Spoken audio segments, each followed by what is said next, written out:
Hello. Welcome to TrueHoop with me, Jarod, Hector, and Coach David Thorpe. How are you, sir? We're down to 4, my man. We are down to 4. It's so crazy, David. When the playoffs start, we have that collective, yeah, there's just so many games every night, and then you're like, how are we ever going to make it? And then before you know it, we're down to the final 4. Now, we only got one game a night, right? Because it's one conference finals. And then when the NBA finals get here, it's every other night or even 2 days off in between. So it's starting to, it's calmed down a bit for us. I mean, I like it. I like it when there's lots of NBA, but you're not wrong. My wife is certainly happy that we can actually spend a little more time together, which is always nice that I have that. And the games should be, I mean, they're dramatic Yes. and interesting. You've got a Goliath versus an underdog, David versus Goliath kind of thing. And then two pretty good teams right now in Denver and LA. So, and lots of stars. And David, I'm sure you know this. This is a redo of the final 4 teams in the bubble. All 4 teams were in the bubble. The same 4 teams that are back here. Yeah, and so and the best players are still there. Correct. yeah, for those teams, right? They did with different teams. Yeah. Yeah, no, it's exciting. But before we get into that, David, unfortunately, we have to start with some unsettling news in the NBA. A video circulated around social media over the weekend on Saturday on an IG Live of a friend of Ja Morant's named Devontae Pack. And Morant was seen in this video in a car with Pack at one point as they were singing along to a rap song, brandishing a gun. You guys follow the NBA, you know this is not the first time this has happened with Ja Morant. This is the second time in 3 months that he's been seen on IG Live flashing a gun, and we know about all of the incidents over the past year in which Ja Morant has been present with either violence and or the threat of violence and the assumption of an alleged gun being present. He was suspended from the team after the most recent gun incident in Colorado for 8 days or so. It's fuzzy because they never called it a suspension. Then he was down in Florida at this rehab place, and he was there for 3 days, and that magically fixed everything, which of course everyone knows that was bullshit. That doesn't fix anything, right? If you're truly committed to bettering yourself, it's a lifelong process. It ain't 3 days and then everything's good. And he said, David, after the when their season ended, postseason ended, in actually quite disappointing fashion, and losing to the Lakers, I have to mature, make better decisions. Off court things really distracted us this year. I just have to be better. Well, David, this is not better. This is more of the same. And I don't. A lot of people talking about, oh my God, how could he do this? All the money is a chance to risk, blah blah blah. Whatever. I don't care about that. And America leads the world in deaths attributed to gun violence. There are people out there who literally want to cause and do harm to people with guns. And when you advertise that you have a gun and you think this is a game, this can end horribly for you with the loss of life. And so I'm not calling for that. Obviously, I don't want that, but this is the direction he's going.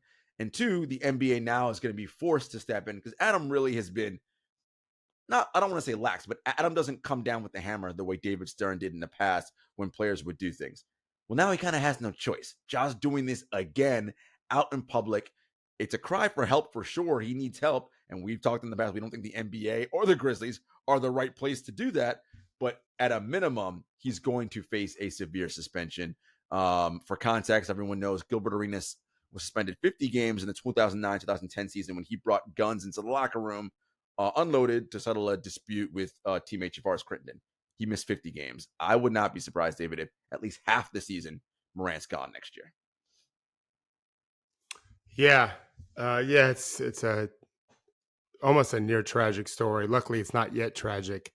And guns are indiscriminate killers too. So, I mean, whether you see movies in Hollywood or in my case, not only have I lost players to gun violence, but I've known other people that were killed that knew the targets, and so the bullets missed the target and killed the innocent bystander. We read about those things all the time. It's just all bad. It's just all bad. And the one thing I've always said this with a degree in psychology, I only have a bachelor's degree, which only helped me to understand the fragility of the human mind the complexities of our minds. I really don't know much else. I'm not very smart about it. But I have lived a long life so far. And I know that typically human beings, Jarod, aren't easily solved. They're not easily fixed. Whatever is going on with this young man thinking that it could be as simple as, fuck all y'all, I look cool doing this and I'm building my cred, just my street cred, whatever. Could be much more sinister than that, which is the concern I think you have, as do I. Either way, it's just not going to be, you can't just scold him, right? You can't just ground him if he was a 15-year-old, which he's not. He's a grown man with a lot of money. And whatever he's done has worked. I deal with this all the time. We're going to be talking later today about Joel Embiid. All the things that you've done to make you who you are isn't going to likely help you win a championship. So you can keep doing what you're doing, and we understand it. James Harden, I've actually spoken to some people connected to James Harden already about something has to change. Like, he just keeps running into this same problem. That isn't just done in a day, or as you just said, 3 days. This is he's been humbled in a way that he probably doesn't realize it. And it's, all we can do is hope neither you and I won't be solving this. I think you're right to point out about M. Silver. I don't know what they did before, but I know what I would like to see. I'd like to see a meeting between Robert Pera, Adam Silver, and Ja Morant and his dad, or his mom too. I don't really know their situation, because the other day he is a son. You know, include his wife. I think he's married. No, he's not married. He has a daughter, though. Just has a daughter. Okay. Well, if he has a significant other, if he doesn't, it's different. If he does, like, this is an all hands on deck here, we're worried. And if you can convince us that it's just a game you're playing because ultimately you're building out, you're going to make more money on it, we're going to ask you to stop playing the game. We're going to penalize you for it. So in a sense, it's a net loss financially anyway. The fear is that it's more sinister than that. And we want to help be part of the solution. All hands on deck. That's what I would say. But I agree with you. I think we don't know, Jarod, the truth of the story. Let's hope Memphis finds out everything. It might just be something innocent, still wrong, but I could see half a season. I initially said full season. I think you're right. I think it should be half a season. You have really fucked up, young man, and we never want this to happen again. That at least will wake him up. And now he's got a long time to fix it. Long time to fix it, which is what we want. Because during that time when you're suspended, you are away from the team. You're not allowed to be in the facilities, be near anybody, be near the guys. Can that be amended? Or I don't think so. I don't think so. It's really interesting. So and again, you may argue the reverse. Well, him being away from it, that may make it worse. He may go deeper down the rabbit hole wherever he is. Who knows? But something has to be done. The other thing is, I know for a fact he was going to be on the short list. He still might be. I don't know. For when Team USA training camp opens this summer for FIBA World Cup. Oh my God. I didn't think about that. I strongly suggest that Grant Hill and Steve Kerr take his name off of that list. I just, you can't be out here representing the country. And I know Team USA is different from the NBA, whatever, but that's a reward in many ways, right? Like, we cannot reward you for this kind of behavior. And look, if he finds a way, if they don't do that, and he ends up on the team and he goes out there could be a learning lesson there too. If he thinks he's going to be cool and bring a gun because this tournament's being played in Japan, the Philippines, and I want to say Indonesia, if I'm not mistaken. I might not be sure about Indonesia, but Japan and the Philippines for sure. That's not America. They got very different gun laws over there. You screw around and bring a gun and you're found in that country. This isn't America where, all right, you're Ja Morant, you're this NBA star, we'll get you out on bail, this, that, and the third. I mean, Brittany Griner was in a Russian gulag for 6 months for weed. So a very small amount. Right? Actually, technically, not even weed. Right. Cartridges which contain hashish oil. Look, I mean, right. So, okay, you want to think this is funny? End up in a jail that's not in America because, again, their due process ain't here. That may be a wake-up call. Again, I don't want any of these things to happen. You want to avoid all those things, right? I want to avoid all of this, but it's one of those situations where it's funny. I was talking to my girlfriend over the weekend, and it's like, and you have kids, so you know that. I mean, we don't, but like this idea of you teach your kids or you tell them, don't do the thing, right? Don't touch the stove because it's hot. But kids just do what the fuck ever they want to do because they want to learn, they want to explore. And you tell them, no, and they still do it anyway. It's like, I don't want you to get burned, but I've given you every possible scenario to tell you this is not a good idea. You did it anyway. Now you got burned. Like, hopefully that is a lesson for you going forward. But he already got the lesson. Right, which you would think he did. You know, and so to transition to the actual games that matter, we probably should point out LeBron James probably made a mistake in his ESPN television show about the decision. And if that is the one mistake he's made in his life, that's pretty good. That's it, pretty right? Good. I mean, the guy. I mean, he's not alone. There's, the majority of the NBA players that we love and cheer for or break down all the time because they're in the finals, whatever. Like Steph Curry and all these guys. Draymond Green threw a punch, bad, but very bad. Not. No one was going to die. Mm-hmm. This is much worse. Yeah. And so, I'd like to see the whole, like I said, starts Adam Silver and Pira, coach. Not coach, no, sir. Pira, and then family. I wouldn't bring the coach in. Yeah. Nothing against Taylor, but this is not about him. Yeah. Let's hope that we don't have to ever talk. Hope in 5 years, no one will remember it. 3 years, no one will remember it. Yeah, I hope we never have to discuss this situation ever again, honestly. All right, David, let's move to Game 7 yesterday afternoon, Celtics and 76ers. Well, it was a game at halftime. Sixers were up 3. Or down 3. It was, PJ Tucker's hitting threes. Tyrese Maxey kept them in the game. Despite Harden and Embiid not shooting the ball well, I was like, all right, we're gearing up for a good third quarter. And you and I said something, not about this game specifically, but about a few of the playoff games. We're like, when you're getting pressure and it's the third quarter, like who's gonna lock in when the other team drops a haymaker, or who's gonna drop the rope, right? And we wondered that. And we actually wondered that about this series, but in Game 6, we were like, oh, if the Celtics are up, or the Sixers are up in Game 3 in a closeout, Game 6 in the third quarter, will Boston drop the rope?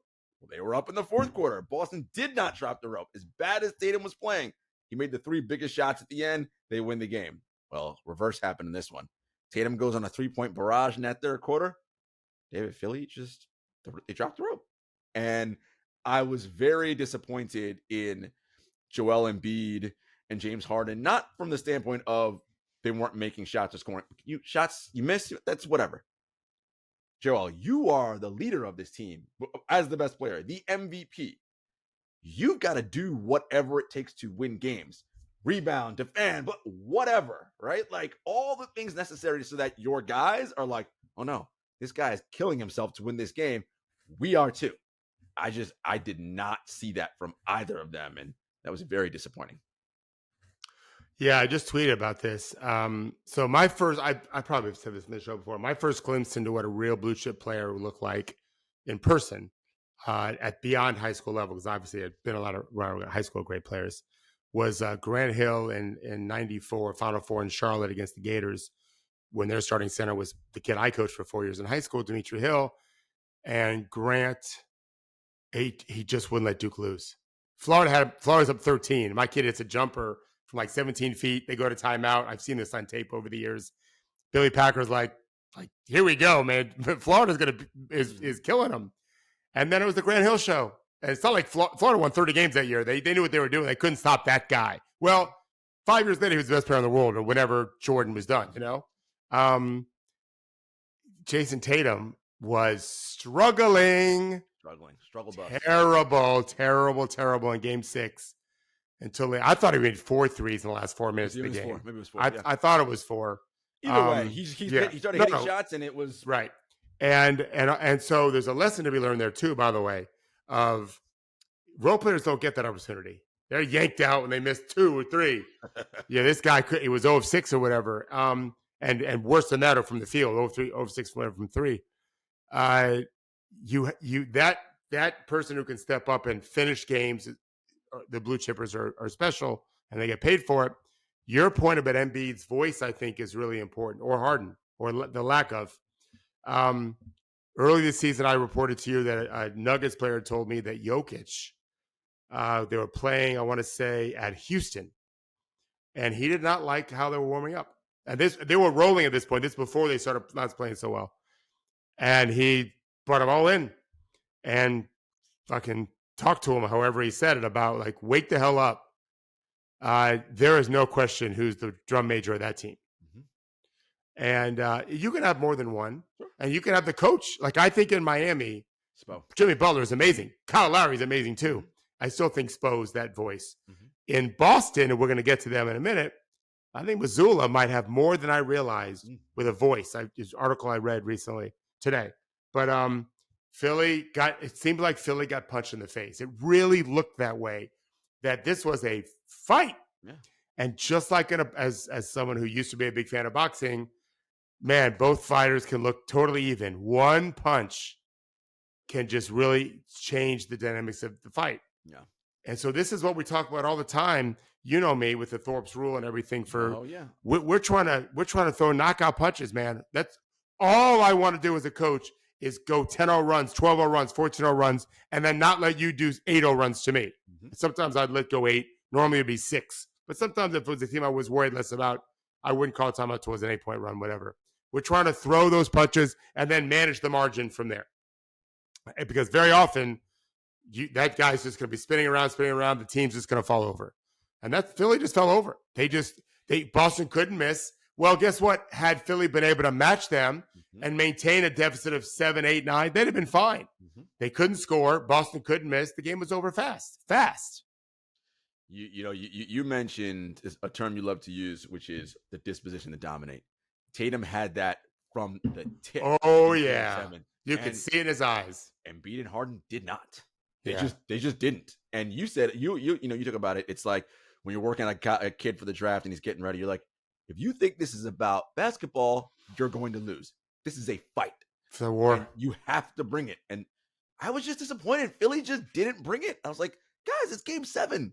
Like, this is, you are a team that you were high on all year. Look, say what you want about Boston, giving away games, whatever. The point is, you were up 3-2 and had a chance to close it out in 6, and you still went to 7. So by definition, series was even. You had a chance to get to the conference finals, and with your season on the line, you did this. I mean, yes, Tatum was brilliant. I mean, the numbers were fantastic. 17-28, 6-10 from 3, 11-14 from the line, 13 rebounds. I mean, no turnovers. I mean, he was ridiculous. Yeah. But Joel, you were the MVP. Give me something, right? Well, so let's be specific about this. It's not just about missing shots. You can't just look at the box score and know this. We watched the game. There is, for expert eyes, we can see, I don't love the phrase, well, they just want it more than us. But sometimes it's true. And you have to do something to break off Tatum's rhythm. Something. Do something. If he had scored 27 and Boston beat you by 30 because everyone else was hot, and your answer was, well, Tatum was unguardable. We had to send more resources to it. And if someone else beat us, so we lived with it, that's not what happened yesterday. Right. Jaylen Brown went off. The Celtics shot well, and Tatum scored 51. And guess what? That's a record. So literally you gave up a scoring record in a game 7. They've been playing the NBA for how long? No, what is it? 80-something years now? And no one's ever scored 51 in a game 7? Right. Well, your team just allowed just set the record. 50 points 2 weeks ago against the Kings, and Curry broke it. Right. To me, it's just, man, I've been hammering Sam Mitchell for 20 years. I had a player on the Raptors, and they gave up 81 to Kobe.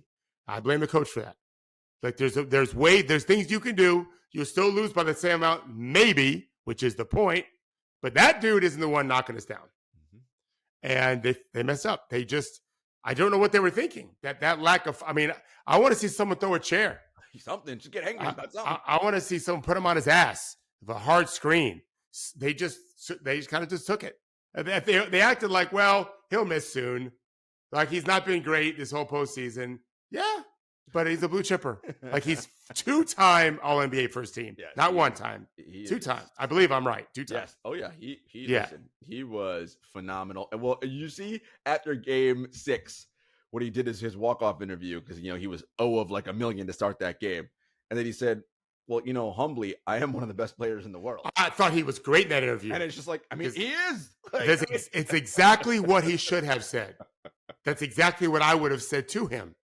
Is you're one of the best players in the world. You're struggling. Here's how we get back. Like, I wouldn't say there's someone that isn't one of the best players in the world. That's a lie. I thought he was very humble when he said it. It wasn't just what he said there, being humble. he admitted it's his issue. Yeah. And we've been talking about this, Mm-hmm. referencing even last year when he went through his struggles and he got hot. He was not having a great postseason, not great end of the season. Now I'm a little worried if I'm Miami because that dude, what I say, scored 63 points in 45 minutes in game 6 and 7. Mm-hmm. That's phenomenal. And they shot well, and they have a lot of weapons on both ends. And you got Jimmy Butler and Spo. So Yeah. I don't know. I don't know that it can be a long series. It might be. Yeah. But I wouldn't bet that it would be. We'll get to our preview of that series a little bit later in the show. Mm-hmm. I wanna talk about Missoula for a second because I've been kind of flipping back and forth on what I feel about him. In the beginning, I was like, oh, maybe it didn't matter. Like he's got them ready to go, but then like certain comments Jaylen Brown would make, like still talking about Ime Udoka, and then Marcus Smart, even in this playoff, said, yeah, Missoula's learning. I'm like, is this the part that you want to learn? But maybe it's fine. You can learn whenever you learn. Like it doesn't matter when you learn. But you said you read an article that's got you thinking, like, maybe Missoula's going to be just fine. There's no way he's the X and O coach that one day he's going to be. Not possible. Right. It's just not possible. Mm-hmm. It's his first year. He's better now than he was maybe in day one, game one. He's maybe empowered that he just survived a 3-2 deficit going to the MVP's home, and it's not like this MVP was playing on a 7 seed. Right. They're a very good team, 50-plus wins every year. So maybe he feels a little more confident, a little more swagger. But there's no question he did two things that really changed his series. One was he told Jayson Tatum, I love you, late in game 6 before he went off. Mm-hmm. I have some experience with that. I didn't use those words to this same player I mentioned in Florida. He had big free throws late in the game in high school on the road against a team that had a future NFL player and some great college basketball players. And he was not a great free throw shooter. As he went to the free throw line, I called him over to me and I said, I'm going to love you either way. Make or miss, I'm going to love you either way. He's like, I know, coach. She was great. I don't remember if he made him. I think he did, but I don't remember for sure. But this helped Tatum. Tatum talked about it after the game. Mm-hmm. I think Tatum did. I know Missoula did. Yeah, Missoula talked about it for sure. Yeah. I like that. And then yesterday, he kind of got on them. Like, wake the fuck up. Let's go. We got to fight. We got to compete. And then they pretty quickly answered and then never looked back. So my point is, and Horford said great things about him after the game. Yeah. So my point is, he might be an expert on the relationship motivating side of things. Mm-hmm. And that's no small thing. That's as big a part of the job as the X's and O's. Willie Green is really good with that. See, Ty Lue's a great pragmatist. I'm not sure Ty Lue's great at motivating. I don't know. I know has a very pragmatic mind, whatever. This is a good thing, especially when they're the most talented team. Well, LA Lakers are really talented too. So one of the two most talented teams left. If he's got that in his bag, pretty good, pretty important. So what you're saying, David, is his voice is being heard and it's taken inside that huddle and in the locker room. Seems to be. When you are a coach in the NBA, yes, it's part X's and O's and strategy and tactics for sure. You are also a salesman. You must sell your system on both ends of the floor and what you believe in, and they have to buy it. If they're not buying what you're selling, I don't care how brilliant you are. John Chaney. It don't matter. John Chaney, Temple Universe, one of my all-time favorites. I mean, are you buying what I'm selling? Are you? And if you're not, what are we? I might as well just go sit the fuck down because. Well, we could talk about the Sixers. That is a problem. Yes, and we will get to their offseason plans in a minute. Yeah. You are also an ego manager. Look, every player in the NBA has an ego. Because you ain't going to make it in this league if you don't have one. I have to manage that in the context of our overarching goal, which is winning a championship. How do I keep Jayson happy and Jaylen happy and Marcus Smart and Peyton Pritchard, right? You're part psychologist, part mentor. Sometimes you got to be, hopefully, and this is, I know, something, David, you wish more coaches would do. Take your player out to dinner. Coach, I'm struggling. Me and my girl aren't getting along. Whatever the situation is. They're not going to say it if you don't get to know them better. Right? So you have to do all of these things. The best coaches and it's only a handful of them, there ain't that many, that do this. Steve Kerr, probably the best at all of the things, right? This is the job. And if you're deficient in one area, it's going to be really, really tough. But I think if you can get the people part down, the belief, that goes, because at the end of the day, it's still a people business, right? It's still about my relationship with you. So it seems like Missoula's fought through some of that and or at least formed a relationship, which takes time. If I was Brad Stevens, I would call Missoula in the office and with the owner, and I would say to him, like, mission accomplished. To get us back, that was the hardest challenge. Now it's almost like a crapshoot, these next two games, next two series. But the hard thing was getting back to this point. Again, how many Eastern Conference Finals has Tatum made now? Tatum and Brown. It seems like they've been in one. 5? Just about every year they've made the playoffs. They've been in. They lost in the first round 2 years ago, and then maybe the conference semis one other time. But basically, they've been in the conference finals since they've been. It's unbelievable. I would say to Missoula, like, don't worry about making any mistakes now. You've already proven coach free. You're the right guy. If you want to check with me, great. If you don't want to check with me, fine. Don't be afraid to do whatever you need to do to kick Jimmy Butler's ass and let's get to the finals. Yeah. You've proved your worth. You're give an extension. Go be a great coach. Yeah. Because he's earned it now. He sure has. It's been phenomenal. All right, let's move to the Sixers side of this and look at their offseason.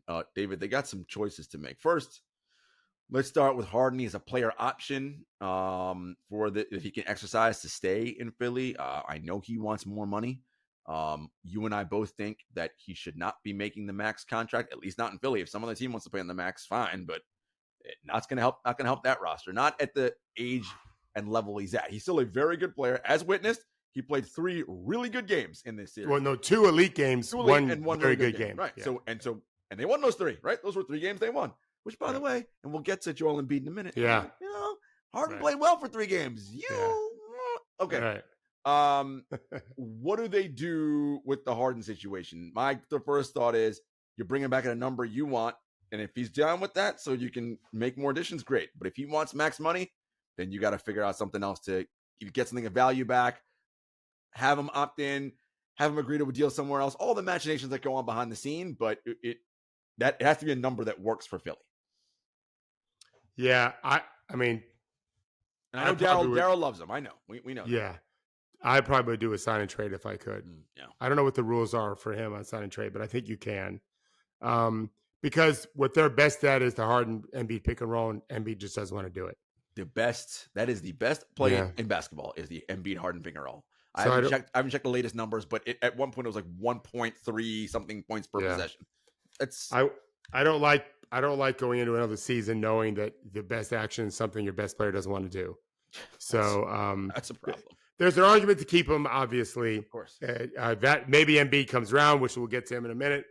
But I would also talk to Joel because he's your future, even though he's going on 30. Getting close. Yeah, I think he's 29 and like 4/5 or whatever. Look it up. I would want his buy-in. Yeah, he's 29. Yeah. Yeah.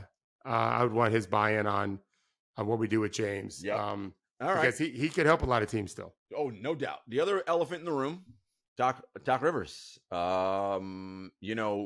and I have talked long and hard that we didn't think Doc was long for this job, right? And now that they underperformed again in the postseason, I think, it's very easy for Daryl to say, look, you're running back with this team 2 times already. It hasn't worked, right? So maybe, which we talked about before, they're not buying what you're selling. We got to get somebody else in here who's going to sell something a little bit better. I could easily see that happening. Doc will get paid out whatever's left on his deal and whatever. Right. How many years do you have? Who even knows? A year, maybe 2. Like, either. I'm not worried about Doc Rivers' financial situation. He's just fine. It's really about what do they think in Philly works from a coaching standpoint. Who should they bring in? What's going to work? And I know you are big on, can we just stop doing the retread thing and names that we already know? Be innovative and think and just go find some guy in the G League who's ripping it up, who's got the ability to build relationships like we talk about and sell and do something radical. I doubt they do that, but that's what we think they should do. I mean, I like Frank Vogel.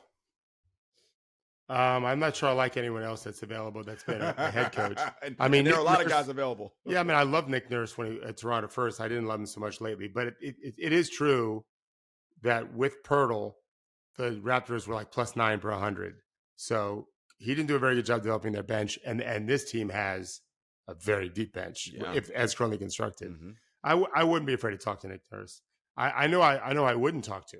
I wouldn't talk to Mark Jackson. I would hope. I don't think Mark's gonna. I mean, I don't think Mark's coaching again in the NBA. I would hope Milwaukee would hire him. That's for sure. If I was Philly, but yeah, just to me, Doc, like it was just so obvious with the deer in headlights, and you want your coach to be able to step forward there, and it just, yeah, based on people I've talked to and everything, I don't think they're buying him, and so it's time for a change. Daryl knows the whole world. There's plenty of coaches out there. Plenty of coaches out there. Look, David, here's something else I want to bring up. So Joel Embiid, in his Sixers tenure, he's been in 11 playoff series, 5 series wins, 6 losses, 0-4 in series versus teams that have 50 plus wins, and he has not made the conference finals one time. In the Atlanta series 2 years ago, it was Ben Simmons' fault because he didn't make a layup. Last year, it was, we didn't have enough time with Harden to get gelled and get together, whatever. Years before, well, we were injured, or Kawhi had this 17 bounce shot and went in and we would have made it. All right, well, the common denominator in all those things is, well, but Joel, you've been here though. So when do we start looking at, and you look back, Joel, particularly as his team advances past the first round, his numbers don't get better or even maintain. They actually start getting worse. Now, that coincides with generally he gets hurt later as the playoffs go on. He hasn't had, and me, David, we are not about that signature playoff. We don't believe in that shit here. But he has not had that series or that moment where you're like, oh no, this dude is the best player in the world.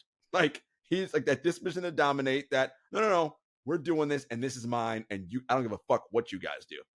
And we didn't see that. We see some holes in his game, particularly when Boston decides, all right, because one thing Joel still struggles to do is pass out of double and triple teams, right? He still has a propensity to turn the ball over. They got their wall up, and the man, they know where their man is, or they're supposed to be watching, but all eyes are locked in on Joel. And instead of, like we talked about Booker last week, process fast, quick move, slow. Joel, why are you holding the ball and taking all this time? You're letting these guys get closer and closer, creep in. He puts the ball on the ground, negating his 7'2" height, steal, tries to pass, turnover, rips the ball away. So he's got to get better in those areas for sure. But Joel isn't blameless here, right? In this whole scenario. No, he's not. I mean, to be fair, those other teams were more flawed. This was his best team. They got beat by a team that was better all season. Yeah, I mean, but meanwhile, they were minutes away from closing him out in Game 6.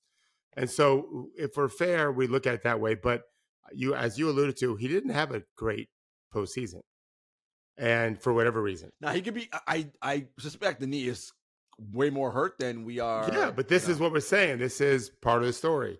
That's why I almost feel like moving Harden, let Maxey take on even more. Mm-hmm. I actually trust Maxey some. Mm-hmm. They have to add more players if they lose Harden, but they've got a good. They got to sign some of those guys again.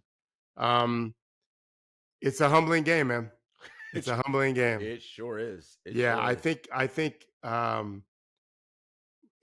like that these guys don't love to lose. Giannis knocked out. These guys knocked out now. How do you respond from it? How do you respond? It's this is the responsibility of making the kind of money you make and winning the MVP. Jokic has handled it very well when you consider he's never played with an all-star still. The Celtics thus far have handled it well, right? The disappointment of losing in the finals last year. I mean, they go back to Tatum lost as a rookie in the Eastern Conference Finals, right? Mm-hmm. Here they are again. Like, this is, that's a good sign. Yeah. They're showing something. Yeah. Yeah. He's been in more Eastern Conference Finals, and Embiid has like 5-0. Right. Yes. Embiid has been to 0. I also think it's a problem with positioning. Yes. Where Jokic initiates offense a lot, correct. Embiid doesn't, correct. Can't, shouldn't. Correct. It does make a difference. Yes. Yeah. Which is why we always say in the postseason, you want those apex predator wing guys, right? Your Tatums, your Jaylen Browns, your Kawhis, like all these dudes who can bring the ball up themselves, who can dominate. That's what you win with those guys, right? You need that type of player. When someone has to give you the ball, it makes it a little bit more challenging. The Maxey extension is coming up, right? He's rookie extension eligible. I mean, he's looking around. Well, I see Jordan Poole got this. I see He's better than Hero Poole. got this. Yeah. It's like, I think I'm going to be getting some more money than those guys. So that's something to watch out for. And then what do you think of their guys that are like sort of at the bottom of their bench? Not bottom, but guys who maybe can develop a little bit more. Paul Reed. I like him. I think DeAnthony Melton could still use some development. I like him. Okay. I like that roster very much. This was Daryl Morey and Rob Pelinka put together incredible rosters. Listen, Calvin Booth did a good job in Denver. Mike Malone just chose not to play some of them, but they're deep as hell. Well, yeah, and with I think the last pick of the first round, Christian Braun. He's playing very well for them. He's in the rotation, so management for those teams have done well. Miami, not so much. Miami's all about coaching because they haven't used a lot of draft picks, and a lot of their own especially. Those guys are undrafted, and they are. I mean, Gabe Vincent, Max Strus, that's coaching and also a little G League. Let's franchise a little bit. I don't think it's great scouting. I think it's great coaching. It's what I think. I mean, but look at that. You got, I mean, Bam and Jimmy. Yes, very good. But the rest of those guys, undrafted. Look at them. Conference finals. Like Duncan Robinson. There's talent out there, guys. It's like you always say, you got to coach them up. Put them in the best spot to succeed. Coach them up. Get them inspired. Let's take a quick break here, David, and then we're going to get into some off seasons for a couple teams before we do our conference previews. Okay, so we know what the conference previews are set. It's going to be Boston and Miami. We'll get to that in a minute. Miami eliminated the Knicks. Let's talk about the Knicks briefly in their offseason work. I think, we talked about it last week. There's a difference between knowing the path and walking the path, right? Well, for a few games of this postseason, we think RJ Barrett started walking the path. The question is human nature going to set in? Is he going to, I figured it out and just relax all summer? Or is it, no, I now know what I need to do I'm going to be relentless all summer working on my game to come back. So next year, I have no lulls or no dips. I'm going to miss shots here or there, but I know what I have to do, and I'm going to be that kind of player going forward. They know what they have in Jalen Brunson. He was incredible. As you mentioned on our call this morning, they won the minutes he was on the floor. You just can't play out every minute because, it's not possible. But they don't think Tibbs didn't think about it. Oh, he definitely thought about it. They like Grimes. Quickly got injured towards the end, so he's got to develop again this summer. What do you mean? You can teach Mr. Robinson to shoot free throws, right? Like he can get better at free throws. Well, you certainly can teach him to shoot above the front of the rim. Fuck, at least do that. He made a free throw where I thought the laws of physics were defied. Yes. The ball never seemed to get above the rim. It still went in. Like, what in the world? I was with my brother, the doctor, who's no dummy. We're like, how did that literally physically happen? Like, they're going to study that in a Harvard physics class. It's unbelievable. So, yes, for sure, you can teach that. I mean, so he can get better at that. He can get better, yeah. And he can, and I think you're probably, I think now, again, he makes his second All-NBA team. I think what the Julius Randle story is. I think you move him to get some other pieces and things in here to, ascend with this, because I just don't. Julius Randle's just not that player to be that number 2 guy that you need. I just don't see it in his game. Or just change his role. Mm-hmm. Reduce his role a little bit. Obi Toppin, I think, should play more. Obi's Obi should play all the time. And so and he's a game changer athletically. Mm-hmm. The one thing about all these teams, I texted all my players yesterday. The one thing you should see in the playoffs is, it's the playoffs are so much more about making tough shots, but not taking bad shots. The same shots you take during the season that are open are typically not as open. That doesn't mean they're a bad shot. They're just a tough shot because you might not get a better one. Right. You've got to practice making tough shots. Mm-hmm. And not as contested, more contested than they were regular season, later in the clock than regular season. You've got to practice that. And these guys will have reference points to do that all season. For sure. No, absolutely. And it's, there's a bunch of teams that are kind of in an interesting position. Knicks notwithstanding, because they weren't really on the championship bus, as we said. No, I kicked them off last week. But the Sixers were. Another team that was on the championship bus that lost over the weekend or last week was the Phoenix Suns. They fired Monty Williams. This is after 2 straight postseasons where they get embarrassed in Game 7. And Monty, to his credit, after the game said, to have us not show up and be ready for a do or die game, that has to fall on me. Like, I have to get them better prepared and it's like, this ain't a rookie team, Mike. These are vets. Like they know what the fuck they've been in game sevens. They know. And to not come out with the urgency required. Anyway, he took the blame for that. New owner Matt Ishbia came, and we can kind of see this coming, right, David? When new owners take over, this is new owner stuff, right?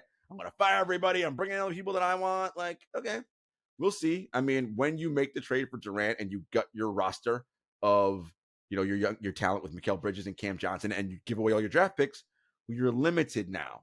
And now, especially our good friend Kevin Arnovitz did an article about James Jones in the draft from a couple years ago, if you remember. And James, not a fan of the draft, right? Like, over the course of his life, he said, in many ways, Jones, the 22-year-old player, is a personification of the prospect Jones, the 41-year-old GM, values most. An older player with a refined skill and a mature temperament. In Phoenix, the word potential is strictly verboten. And, look, there are more than one way to skin a cat. But to me, when you completely, not because they don't ignore it, but when you don't focus on the draft, which is an area where you're able to get young talent and get them on team-friendly deals, I think that is an indictment on your ethos, right, as a team, and how you think about player development, and two, your belief that we can't find young players and develop them and to make them contributors as we're trying to win. And the example he used was, yeah, Devin Booker was great, but he didn't start winning until Chris Paul and these older guys got here. I'm like, okay, but that team was also shitty around him, right? You had all bad players. Like, if you bring a young player into and you believe in your development system, young players can contribute. Now, they may not be freaking superstars on day one. Christian Brown. We just said it. He is in the rotation for a team in the Western Conference Finals. It can happen. You can figure out a way. So I don't love the fact that James is like, who cares about the draft? We'll just figure out some other ways. I'm like, okay, good luck. So we'll see what they do in the offseason in Phoenix. Well, remember, he's talking about not valuing the draft pick. So what he's saying is there are players maybe we can get that weren't drafted, that are young, that we think can be developed into rotation players. He's right. But you got to do it. You got to do it. And as I always tell players, don't come to me with the idea that it's, in time you're going to be much better. That's a given. Right. We're trying to fast forward the process. Mm-hmm. So I want you to get better in 6 months compared to someone might take 6 years or 3 years or whatever. Mm-hmm. They've got some work to do. They've got not a lot to work with and some real talent. Not a lot to work with. I think, the likely people to move are Ayton, obviously, and Chris Paul. The rest of his contract's not guaranteed. So they have to figure out what they're doing there. And then, there's also something to be noted of. Matt Ishbia is being advised by Isaiah Thomas, Zeke, not young Isaiah Thomas, that you young kids know. Detroit Pistons. Yes. The guy Jordan hates. Correct. And who also hates Jordan. That's, just something worth watching there. I don't know what that means, but just pay attention to what's going on in Phoenix. I don't think it's a great sign, to be fair. Well, I didn't want to say that. He was not a good coach at FIU. I don't think he was just one of the best players, one of my favorite players of all time. He's not someone that I trust in this scenario, but we'll see. But that's the game, though, isn't it, David? You can cozy up to the billionaire owner and be that voice in his ear. That's the whole game. And billionaire owners love dealing with pro athletes. Sure, one reason why they buy the teams. They sure do. It's kind of sleazy. All right, the other team that was on the bus and has some decisions to make this summer as well, the Golden State Warriors. First one, I think the biggest domino is Bob Myers going to be back? And at this point, I don't think Bob knows. Bob may be feeling some burnout and kind of want a little bit of a break. As fun as it is winning championships and doing that's a grind, man, to do that year after year and be good and deal with all the internal politics and the back and forth. So he may want a little time out in San Diego, play some beach volleyball and just cool out for a while. So we'll see what happens there. Draymond said he'll be in Chicago for the combine. That's right now. Yeah. Draymond wants to be back. Clay wants to be back. Everybody wants to be back. Well, if you want to do that, Joe Lacob has said, I'm not paying no $400 million tax and luxury bill, especially if we're not winning a championship, which they did not this year. So decisions are going to be made. But you think, and we talked about it a little bit last week, Jordan Poole could be someone that could be on the move. Now they're gonna have to get salary to come back and what have you. They could do that though. Maybe their thought is, Yeah. you know what, our old core is just fine. We need maybe instead of young guys who are complaining about their roles or who struggle on defense or whatever the situation, who got punched in the face by a teammate at the beginning of the season, maybe another player who makes similar money, who's a little bit older, a little bit more mature, who knows and understands what we need here, that'll fit better. I can't think off the top of my head who that is, but we'll see. I looked around. I thought, I wonder if Terry Rozier has anything left in the gas tank. You mentioned Terry Rozier. Yep. Yeah. I'm not sure that's a good pick, but I'm just saying he has been a terrific scorer in the previous seasons, not this year. It seems like Poole. I mean, Draymond can choose to play for less money. So can Clay. Sure. I don't see how you bring him back at that price. Yeah. But Draymond was second team all defense. So, he is amazing defensively. And he scored a bunch in game 5? Game 5. Yep. Yeah. The person who has to come back at less money is Clay. Like you got to that number has to come down. 40 whatever. No. We got to bring that down. Does he want to? And will he accept that? Right. That's where I think Bob would get him maybe to do it if Bob comes back. If it's a new guy, I don't see that happening. So some choices to make because Steph Curry's still very good. Steve Kerr's got 1 year left on his deal. So this team's still, and I think Kuminga and Moody have also shown that they can be players that can do something. Again, development-wise, are they ready to be consistent contributors with this team going forward? Because next year, if those guys come back, it's going to be championship or bust for sure. All right, let's get into the Western Conference Finals preview. Lakers and Nuggets. The first question I have is, how much do LeBron and AD have left in the tank? I mean, they played some heavy minutes in those first 2 rounds, and the mental tax of the last series against Golden State and the Cuisinart and that wears on that you're worn down after that. Denver doesn't quite play that, but they play pretty close. Right? Yeah, they're great offense. They play pretty close. So it's not going to be, we can rest and relax this series. No. Yeah, not playing the Knicks. ISO. Dribble. Knicks getting killed on this podcast. Knicks had a great offense regular season, not in the postseason. So that's my first question. How much do AD and LeBron have left in the tank? Yeah, I have no idea.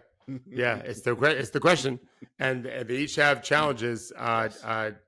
AD specifically against Jokic and LeBron might have to play some backup center minutes when AD is out with foul trouble or just resting.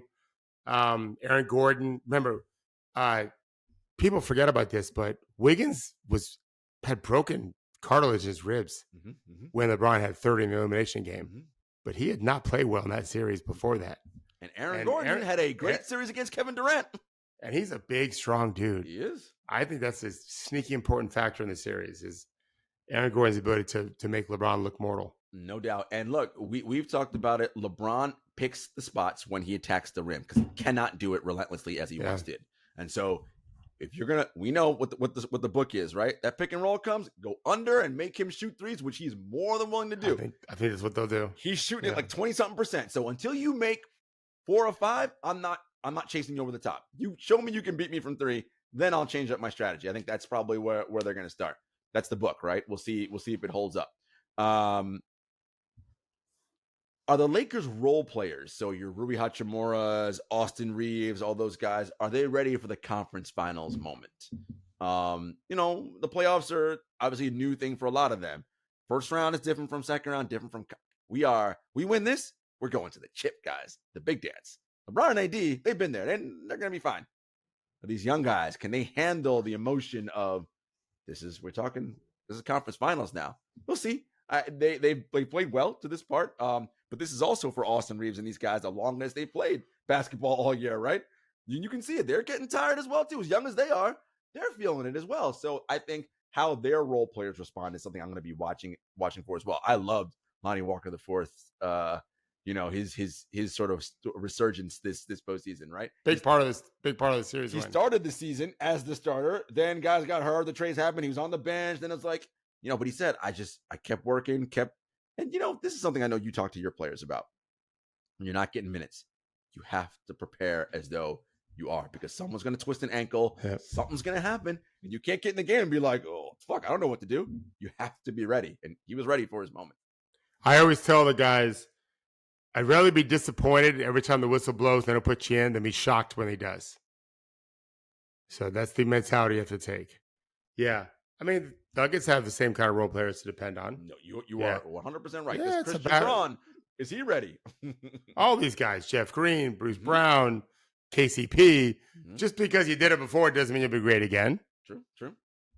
Yeah, there's a very even teams. They are. I think that has a lot to do with it. Well, I said this on our call this morning, and I have no statistical evidence to back it up. I have no data that shows me anything. I have nothing. But I feel if Michael Porter Jr. is good in this series, and not every game awesome, but if he's good overall in this series on both sides of the floor, as David pointed out to me, not just making shots, but he's not a sieve on defense and a turnstile, I think the Nuggets win. Now, of course, everyone knows this is because Michael Porter Jr. fits my basketball love language. Tall dudes who can score from anywhere on the floor. I love it. If he's good, I like their chances this series. That's a big if, because as you say, it's a lot to count on. I'm a fan. He's a good player, amazing shooter. Can't get to him with his size. Needs to be energized on defense, aware on defense. Should be. Might have to guard LeBron some. People are afraid of that. But I'm listening to some podcasts recently. I'm not, because I know this. If MPJ is on LeBron, we know what LeBron's going to do, and you can strategize some in terms of how you're going to help, where you're going to help from, when you're going to help, and you can keep that moving a little bit. So LeBron can't always pick you apart, knowing help's definitely come from here. Maybe he's come from here. Maybe we're going to rip from the weak side. The things we can do.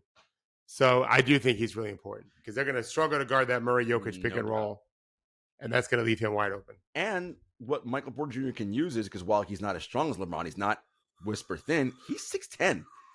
As David always says, wall up and tall up. Use that length. This is not LeBron from 8 years ago who's going to blow by you and use your length. Use it. And they have to, because Jokic isn't a rim protector. They have to do it. Yeah, they have to do it all those different ways. It's still probably going to come down to, can they solve the Jokic minutes? And for LA, can they solve the Jokic minutes? For Denver, can we live without him? Because they've not been good without him. Maybe if Denver played their backup center once in a while, they might be okay. Just a thought. Yeah. And the backup center when he was in LA, he had 21-6. Thomas Bryant had 21-6 against the Lakers. Jokic got hurt. AD got hurt in that game. Thomas came forward. The Lakers won. The next time they played, no AD. The Lakers lost in a good game, and he had 17 and 10. And he can't get off the bench. And other teams that played, other guys that didn't play, and all of a sudden they're playing, I don't think Mike Malone is going to do that. The team is a well-heeled unit. They are. They are an impressive group. They've made their decisions, and those guys aren't playing. I think it's a mistake. It could hurt them. It probably will hurt them. Doesn't mean they won't win. Yeah. I do favor them. No, I favor them slightly as well. Again, if Porter Jr. is playing well, then I'm no, then I heavily favor them. So they can roll. That's just a matchup that I don't think the Lakers have an answer for. But we shall see. We think it's going to go, it's two ways. If Malone decides to play his bench and Michael Porter Jr. is playing well, then you're this could be a 5-game series. Nuggets win. But if those things don't happen, 6 or 7. They're not going to happen. I think it's going to go 6 or 7. Yeah. I think I favor Denver. Wouldn't be surprised if LA wins. They're terrific, as we've talked about all season. All right. Heat and the Celtics. Celtics get a chance to go back and try to win that title. Now, a little revenge too, right? From the bubble from a couple years ago. The Heat won this series and went to the NBA Finals. They lost, of course, to the Lakers and LeBron James and Anthony Davis. Will the outcome change this year? Look, we said it earlier. Boston is the better team, top to bottom. They are not immune, however, from having bad games. Right? Lethargy, yeah. Right? That's just shit happens like that. Spo and Jimmy, I said this morning and you corrected me a bit. You're I don't think Spo and Jimmy on their own are going to win 2 games. It's going to be them doing what they do. Well, hold on, Jarod. To defend your point was with Spo and Jimmy, they're going to win 2 games. Yes. You're not sweeping them. I don't agree with that necessarily, but you're not stupid for saying it. I understand your point. Those guys are so elite. Yes. To think you're just going to sweep the Heat right. just because it's totally loaded is not smart. Right. Yeah. I think you're right. I think they'll find a way to scheme something up. But to your point, as you said, it's going to also coincide with Boston having a shitty shooting night and doing the things that they do. Yeah, that has to happen too, probably. Boston has just so many more weapons to fire on both ends. Mm-hmm. You know, And if Miami is so up and down as a shooting team too. and look, they've been shooting well this postseason, but they were a bad shooting team all year. You can't tell me all of a sudden now you're great. Like and they've had shitty shooting nights in this postseason. Matter of fact, quite a few against the Knicks. Knicks just couldn't find a way to capitalize on those bad shooting nights. Boston will probably. The scariest part, if you're a Celtics fan, is the only team more dangerous than a Spoelstra team is a heavily underdog Spoelstra team. Mm-hmm. Like there really is nothing to lose. He might come up with some crazy stuff. Crazy. Find a way to get 6 man playing at the same time. That'd be good. And you mentioned Missoula is not as good as he will be X's and O's as he is, as he will be. Right. Spo's really good at X's and O's, Yeah. and they believe in the message he's selling. They still got Kyle Lowry, the plus minus god, who's going to have one of those games where not only does he make threes, he gets his hands on every ball, steals every. That's going to happen, right? Like now, I do like the point you made earlier is that they have a lot of bodies to throw at Bam, right? You're going to have Robert Williams, Al Horford. Yeah. Like it's going to be tough. But and Jimmy's going to lock up one of Tatum and or Brown, right? Whoever they put him on, he's going to make it tough on him. Mm-hmm. He's going to make it tough on him for sure. Mm-hmm. He can kind of bounce him around as a cooler. Mm-hmm. But the other one should get off pretty good. And again, if the Celtics play to their level, they should win this series. Like if they played to their capabilities, they're just right. Better. What just happened needs to be a trampoline for them. Yes. Yeah. If it is, they get to another level of play. I think they win a championship, but they'll get by this round for sure. Yeah, no, but it'll be exciting. It starts on Tuesday with the Western Conference, and then it'll go every day. It'll be another series. So Tuesday will be Western, Wednesday will be Eastern, and then back and forth like that. All the games start at 8:30 Eastern. Thank the good Lord. No more 10:30 tips. Yeah, that's when it's good to be in the East Coast. That is when it's good to be on the East Coast. All right, guys, stay tuned. We'll have some stuff coming out on the website this week, and we will see you all on Thursday.